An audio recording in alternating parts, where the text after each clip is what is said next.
Bueno, muy bien. Son las 9 de la mañana en punto, señoras y señores. 13 grados la temperatura y lo decíamos antes de la pausa. El pasado miércoles se realizó una jornada de reflexión entre otras cosas, se habló del derecho de autor.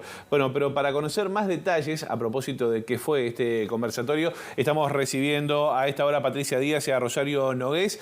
Muchas gracias por estar acá en Ciudad Viva este viernes. ¿Cómo andan? Gracias a ustedes. Muy bien, muchas gracias por invitarnos. A Patricia ya la hemos tenido también por acá. Bueno, Rosario, amiga de la casa, ¿por qué no decirlo? Patricia es profesora en UDELAR y la UTEC, también secretaria de Data Uruguay y coordinadora de Datisoc, que ya hemos hablado de Datisoc aquí en nuestro programa. Y Rosario Nogués, integrante de la Asociación de Bibliotecólogos del Uruguay. Bueno, justamente, y estuvieron en el marco de esta jornada de reflexión que se realizó el miércoles hablando de derechos de autor. ¿De qué hablamos cuando hablamos de derechos de autor? Porque yo decía recién, uno muchas veces, más allá de los textos educativos, piensa en la música, por ejemplo. Pero no fue por ahí. Cuéntanos un poquito. ¿Arranco? Sí. Bien. Sí, en realidad hablamos de derechos de autor desde un punto de vista específico. La jornada de reflexión sobre reforma del derecho de autor desde el punto de vista del interés público. ¿Y qué diferencia tiene esto con hablar desde este punto de vista de hablar de otro, por ejemplo, del punto de vista de las industrias creativas? También se puede hablar. Claro. Pero este punto de vista lo que hace es levantar lo que está pasando con la normativa de derecho de autor, que tiene un atraso, y lo vamos a ver ahora, podemos hablar de por qué, con respecto a las bibliotecas, los archivos, los museos, las organizaciones de investigación y de educación. ¿Qué está pasando? ¿Qué problemas está generando el atraso normativo que tiene el derecho de autor en estas actividades? Por eso desde el punto de vista de interés público, porque son organizaciones que se dedican a brindar servicios de interés público, o sea, a defender el derecho de educación y los derechos culturales. Ahí está. Y de eso fue. ¿Y quiénes organizamos esta jornada? Fue, bueno, con el apoyo de la presidencia de la Comisión de Ciencia y Tecnología y de Derechos Humanos del Senado, 6 organizaciones, espero no olvidarme de ninguna. A ver.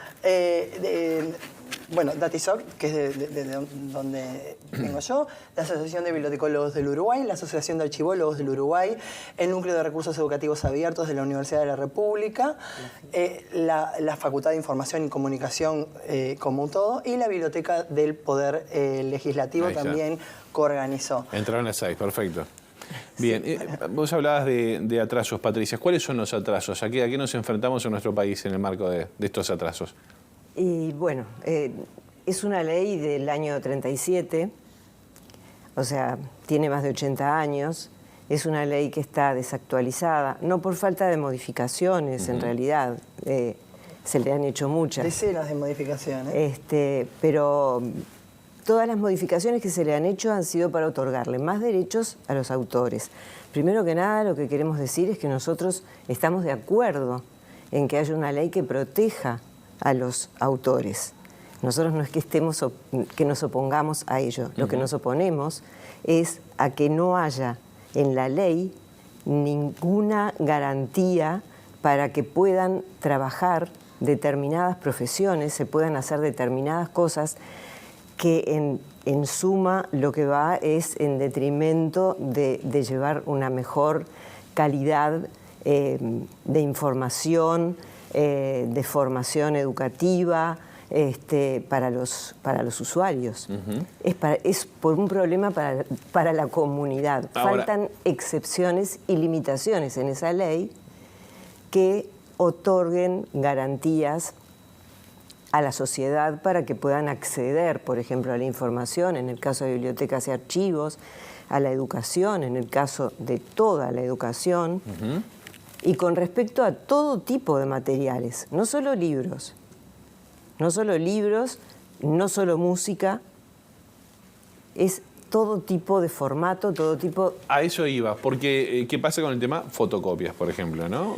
Uno está acostumbrado a ver, recorrer e ir a buscar un repartido con fotocopias y demás. Ahí se está violando la normativa. ¿Qué pasa con el derecho de autor en ese marco? A ver, me encanta porque saliste con el fotocopias y en el imaginario social quedó, desde la época en que se presentó una ley 2003. con excepciones, que al final se archivó, Sí. es el concepto de la ley de las fotocopias, allá por el año 2013. Sí. Ese problema es un problema de los años 90. De No los es un 90. problema del siglo XXI ni del año 2022. Ajá. Hay muchos otros problemas. Te explico para que entiendas por qué fotocopiar hoy un libro sin autorización del autor es ilegal en Uruguay. Sí. Por cómo funciona la ley. La ley establece una prohibición total. Los derechos de las obras, que pueden ser desde fotografías, fachadas de edificio, las obras, la fachada del edificio está protegida por derecho de autor, un puente, libros, obras audiovisuales, todo lo que circula en Internet, el universo de Internet está todo protegido por derecho de autor. Hay una prohibición total que establece nuestra ley. Así que básicamente estamos incumpliendo las normativas todo el tiempo. Permanentemente. A la hora de, por ejemplo, sacar una foto, por ejemplo, de lo que exacto. sea. Hay un artículo en la ley, el artículo 45, que establece cuáles son las excepciones. Y cuando hablamos de prohibición, no es solo de reproducir. Cualquier uso, el préstamo público del libro, nadie se pregunta si es legal o es ilegal en Uruguay. Claro. Y lo peor es que no te los es devuelven. perseguido. El tema es que los autores, con todo derecho, Sí. solo persiguen los usos que los perjudican. La cuestión es que hay todo un marco de usos que no los perjudican, que también están prohibidos. Y de eso se trata el pedido. Hay un montón de cosas que las instituciones educativas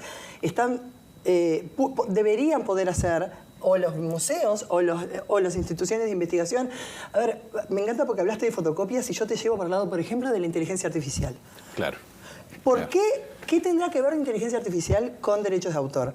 Hubo una mesa ayer que habló sobre que todos los insumos que para las técnicas de text y data mining, que son las que llevan a poder generar y todo lo que tiene que ver con el entrenamiento de algoritmos, implica meter en contenidos. O sea, por ejemplo, un proyecto que quiere saber cómo dentro de una base de datos científica, con un montón de artículos científicos, cómo se tratan los temas de género en la ciencia. Y entonces, ¿qué hacen? Meten todos miles de artículos, miles de libros en un algoritmo para entrenarlo y ver patrones. Para que desglose. ¿Es legal meter todos esos libros? ¿Es legal Claro. hacer análisis de datos en bases, por ejemplo, de literatura científica? En Uruguay no es legal. Para que veas cómo trasciende totalmente el tema Claro. de las Yo me quedé en las fotocopias, olvídate. No, claro. lejos. Claro, Ahora, pero por ejemplo en el caso de los bibliotecólogos, es una profesión que para la cual se nos forma en la Universidad de la República. Digo, nosotros, o sea, el Estado invierte en formar bibliotecólogos para que lleven adelante un trabajo de preservación de los documentos, para que las bibliotecas puedan constituirse junto con los archivos en lo que es la memoria de la humanidad, porque es para preservar esos documentos no solo para los usuarios de ahora, sino también para los del futuro.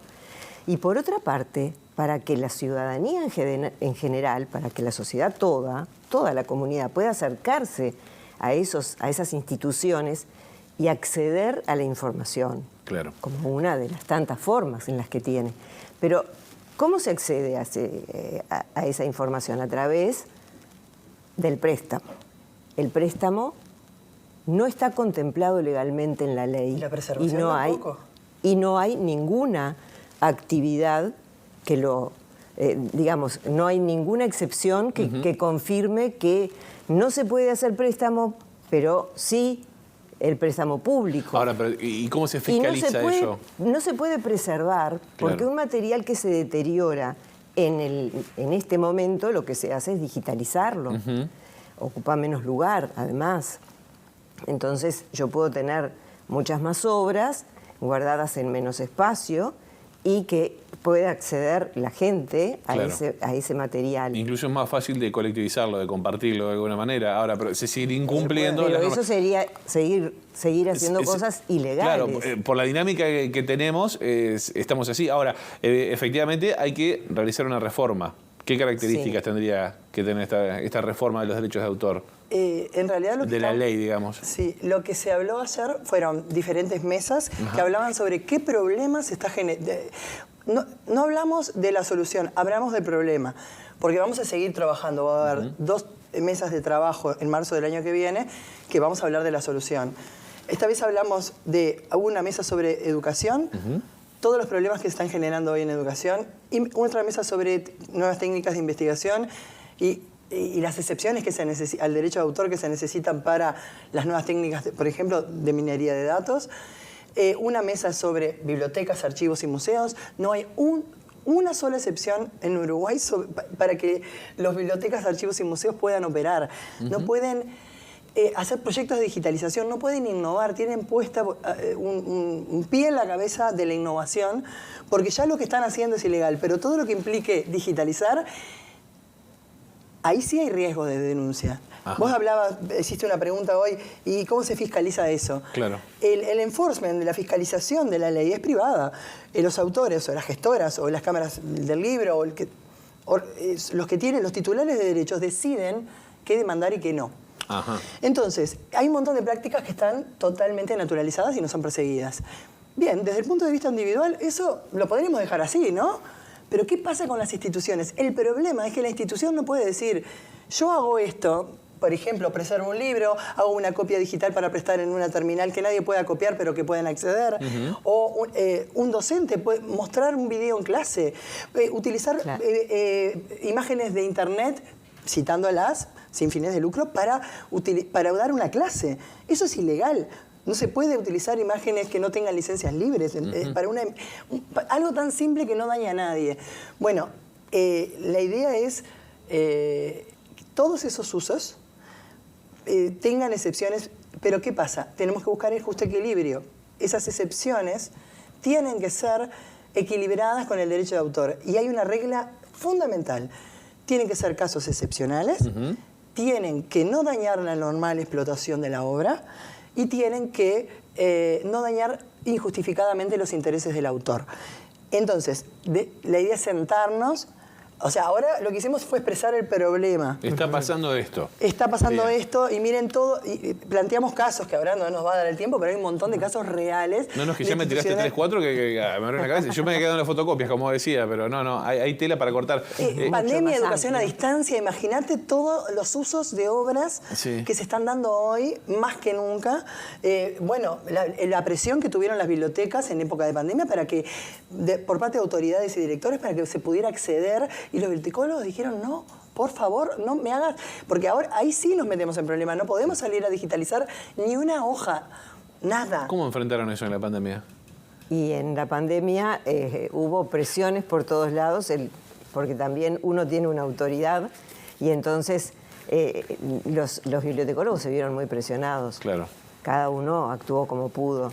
Pero el tema es que, o sea, esto pone a estas profesiones, tanto sean las de los docentes como las de los bibliotecólogos o los archivólogos o la gente que trabaja en museos, los pone en una situación de limbo legal, porque ¿qué hacen en el medio? ¿Qué hacemos? O sea, si nosotros no podemos hacer aquello para lo que concursamos, nos formamos, concursamos, nos llamaron, nos contrataron para que hiciéramos préstamo, en realidad el préstamo es ilegal, porque las instituciones son las responsables, pero ¿qué pasa con la persona que otorga el préstamo? Sí.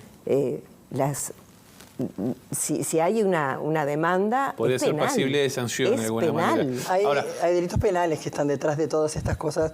Aunque no se apliquen, hay figuras penales que sinceramente están detrás. Me estoy enterando por ustedes de esto. Lo quiero admitir públicamente. ¿Cómo es el panorama en la región? ¿Está legislado? Bien, desde Datisoc nosotros investigamos sobre este tema. En realidad estamos investigando todo lo que tiene que ver con circulación de contenidos en la área digital, porque nos dedicamos al tema de derechos digitales. Tenemos un mapa que cualquiera lo puede ir a ver, se llama flexibilidades.datisoc.org. Ese mapa muestra qué es legal y qué no es legal en todos los países de Latinoamérica. Relevamos 19 países. ¡Qué trabajo! Sí, en realidad es un trabajo de investigación que venimos haciéndolo desde hace años. Sí. Arrancamos Mercosur, después 10 países y ahora vamos subiendo. Estamos trabajando a nivel Organización Mundial de la Propiedad Intelectual. Nos han convocado como asesores de este tema porque venimos mapeando y la situación de la región es muy mala. Ajá. Lo que está sucediendo es que los países del primer mundo hace rato que vienen legislando este tema. Para darte un ejemplo, en Europa en el año 2001 se modificó la directiva, o sea, se creó una directiva de derechos de autor para la sociedad de la información que tenía un set de excepciones porque decían que era urgente este cambio, 2001. 2019 volvieron a modificarla y crearon una directiva para el mercado digital diciendo necesitamos más excepciones, incorporaron todo lo que tiene que ver con inteligencia artificial y uso de bases de datos. Pero ¿por qué? Porque la directiva del 2001 había quedado obsoleta. Imagínense lo rápido que tiene que cambiar la ley en estos temas para poder generar un equilibrio de intereses. Y en Uruguay desde el año 1937 que no se cambia como un todo el régimen de excepciones y limitaciones, pero se han agregado algunas. Por ejemplo, en el 2013 se agregó la excepción para que las personas con discapacidad puedan copiar y pasar a un formato braille, lector digital, sin tener que pedir permiso o pagar.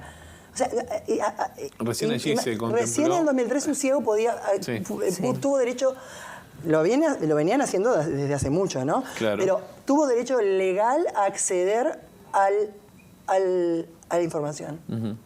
O sea, y por eso necesitamos estar continuamente ayornando este derecho que es una prohibición. Y es un tema que realmente se habla muy poco, ¿no? Nos quedan 2 minutos, pero hay muchísimo para hablar. Sí. Yo les quería consultar por la plataforma EVA, esta plataforma digital. ¿Tiene que ver allí? ¿Está en falta? Yo en este momento no estoy muy... Sí, bueno, yo estoy trabajando con el Bueno, tú estás trabajando con a ver, el núcleo REA, el núcleo de recursos educativos, uno de los miembros es el programa de entornos virtuales de la UDELAR y es uno de los principales impulsores de repensar todo este tema. Porque claro, a ver, nadie sabe más de todos los problemas que se están generando como aquellos que trabajan en repositorios digitales, plataformas educativas digitales, toda la gente también, por ejemplo, del repositorio del Plan Ceibal, del repositorio Uruguay Educa, que son docentes que crean materiales para publicar. Siempre están continuamente denunciando el problema que tiene para acceder, por ejemplo, a imágenes que tengan que ver con Uruguay, porque no hay nada libre. O sea, no hay nada licenciado.